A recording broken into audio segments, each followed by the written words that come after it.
Good morning, students. So we are here again and we are into discussion of American modern dance. You know, today we will learn about the isms, some of the isms that we can trace them in the modern dance of USA. The world of modern dance in the West has many a times tended to follow the different philosophical movements as has been the contemporary trends the then time. Martha Graham, commonly taken as the mother of modern dance, followed modernism in her choreographies. Modernism in art generally is seen as the mission of rejecting the tradition in favor of something new or to create forms for no other reason than innovation. Modernism was an exploration of possibilities and a perpetual search for uniqueness and its cognate individuality. The philosophical movement postmodernism is mostly a result against the philosophical supposition and principles of the modern period of Western history. The period ranged from the 16th and the 17th century to the mid 20th century. Postmodern dance is a 20th century dance concept, a reaction to the compositional and presentation limitation of modern dance. Postmodern dance included the use of everyday movements as suitable to performance art and promoted fresh system of dance composition. Arguing that any movement was dance and any person was a dancer, postmodern dance began as a closer ally to ideology of modernism rather than the architectural, literary and design movements of postmodernism. However, the postmodern dance movement quickly developed to take in the principles of postmodernism, which was seen in the wide variety of dance works emerging from the Judson Dance Theatre, the home of postmodern dance. Spreading from the 1960s to the 70s, the chief driving force behind postmodern dance was rather short-lived, but its heritage continues in contemporary dance, which is often referred to as a blend of modernism and postmodernism, and the growth of postmodernist choreographic processes have produced an extensive array of dances in varied styles. Dancers and choreographers started to believe that they were confined within the teachings of their forerunners in the 1950s. In order to become proficient in their art, most dance performances were painstakingly practicing. This required the dancer to study and to train for several years. As Isadora Duncan had revolted against ballet, this age group of dancers wanted to take their choreography in a dissimilar route than their teachers. As many of their predecessors had been following, these new choreographers were not anxious to pursue the dramatic and the realistic concepts, but they believed that other factors were more significant to include in their dance design. One of these issues, for instance, was to imitate and display movements instead of the storyline as the key center of attention of the dance art. Because of this idea, the works of these choreographers often called an abstract. They were often called as abstract. These people were also commonly referred to as being part of the avant-garde, meaning that they were leaders in a new and unconventional movement, specifically the postmodern movement. Merce Cunningham was the first choreographer to become known from using conventional choreographic processes and develop a fresh approach to choreography. Unlike his forerunners, Cunningham discarded themes or storylines in dance. His perception of dance revolved around the idea of movement for movement's sake. For him, movements should be the main attention in the dance and should not be carried out to tell a story to the audience. Cunningham refers to his show as events, frequently used chance and indeterminacy methods in his choreography. These schemes are apparatus which Cunningham believed assisted him to do away with old habits and create new and exciting moments in his dances. For example, chance methods were used to decide precise movement order, phrase order, dancers' directions, floor patterns on stage, or the order on which the piece of a dance will go in. In 1953, Cunningham created a dance called Suit by Chance. In this, a toss of a coin decided different aspects of spatial designs, timing and order of movement sequences. Indeterminacy, altogether unusual model. An unusual model is a manner by which the essentials of the dance can modify from performance to performance. In field dances created in 1963, the dancers were allowed to display the movements that they were given beforehand and perform them in diverse manner, such as go over a section again or reversing a section and many such possibilities. Therefore, using indeterminacy methods, a dance which is performed in a sequence one night might not be performed the same way in the next night. Cunningham also collaborated with several revolutionary musicians such as David Tudor, Toshi Ichiyanagi and Gordon Mumma, among others.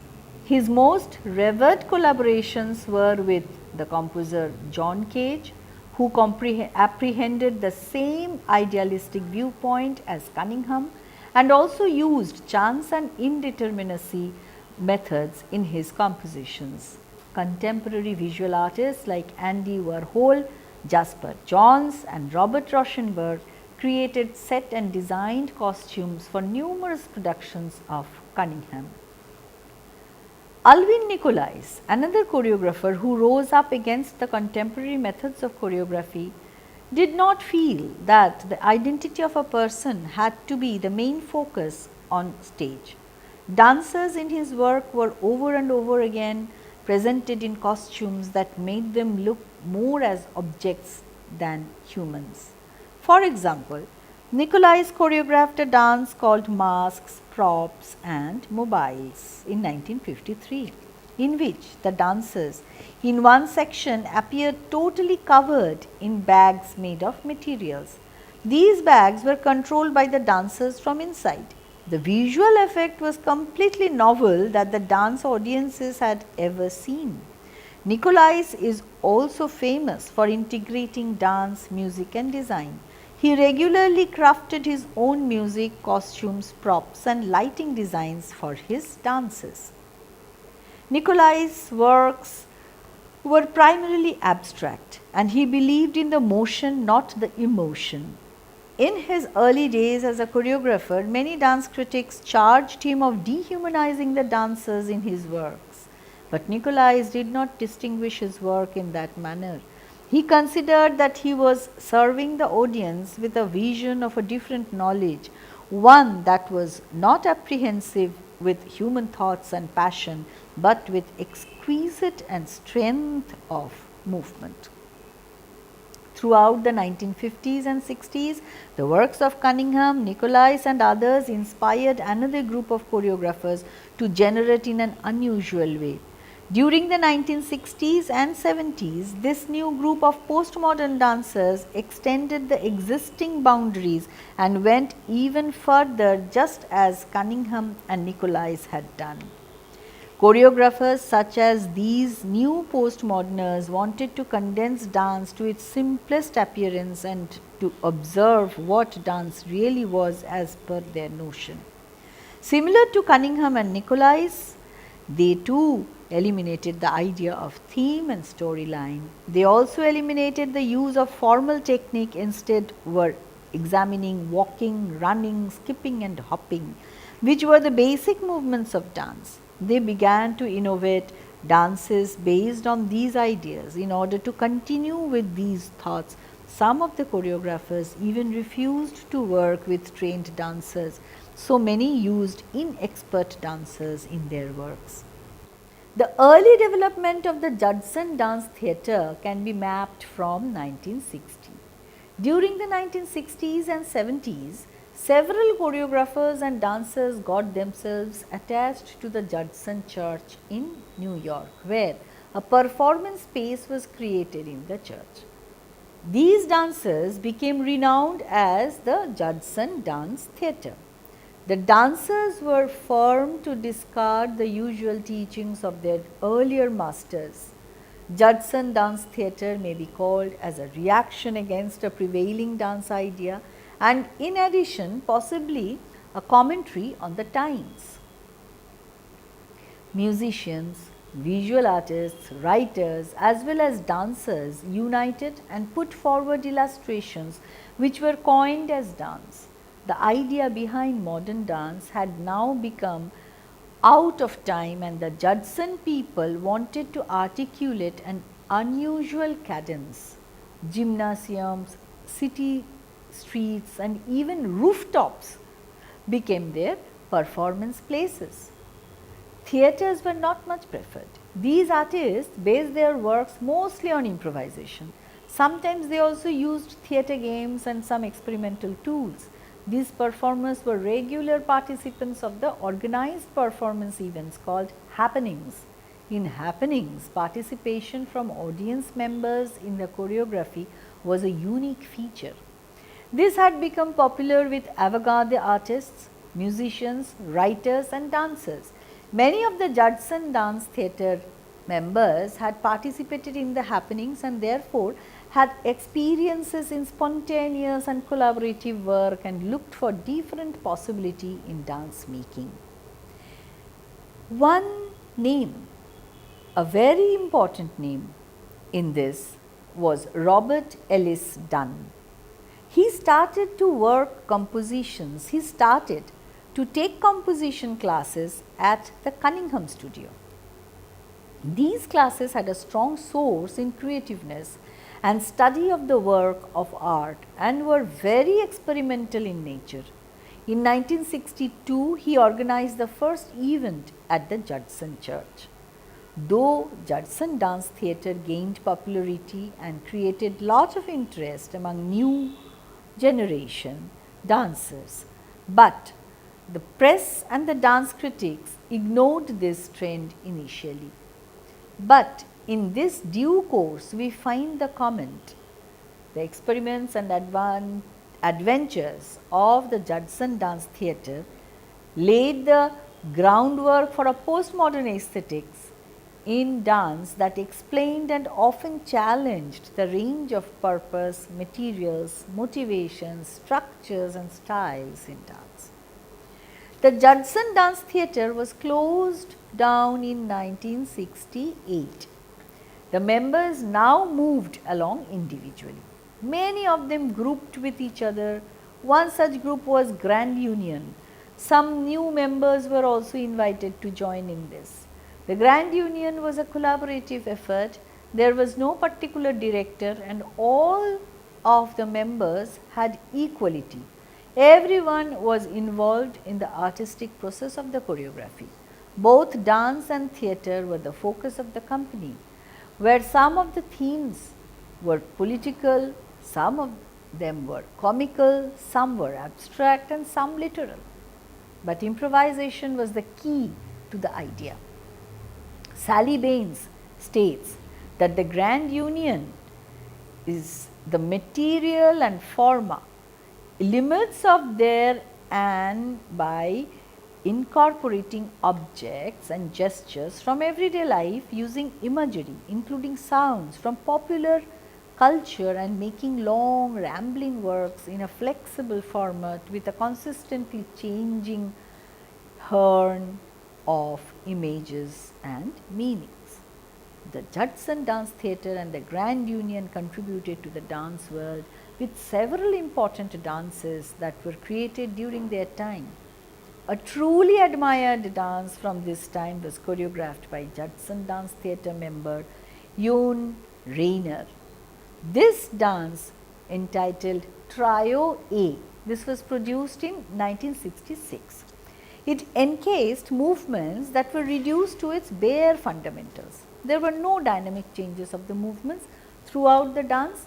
The dance now had to be technically skilled to perform these movements, though we find some of the movements were rather complex and intricate to carry out. Well, the audience witnessed the dancer trying to portray the movements with much effort. This dance was later also recreated by Rainer for a protest against the Vietnam War.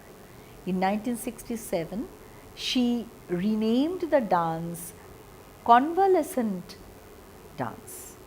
She joined with other choreographers in the protest and performed this. Another Judson Dance Theatre member, Trisha Brown, choreographed MOL Walking, Downside of Building in 1970, which was illustrative of its own and was performed in the streets of New York City. People on the street looked on. Brown also created many multifaceted choreographic works by using the act of repetition. Simple movement models were developed and repeated in quite a lot of unusual ways, like changing the direction, level or timing of the movement, turning the simple fundamental motor patterns into visually complicated dances. In addition to these choreographers, there were several others who presented dances that had a tremendous impact on the way we now look at dance.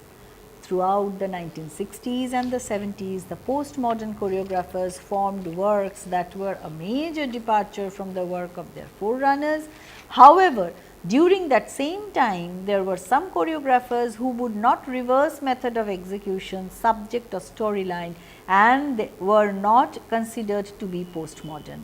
Hence, we see that their work was not considered to be abstract or avant-garde.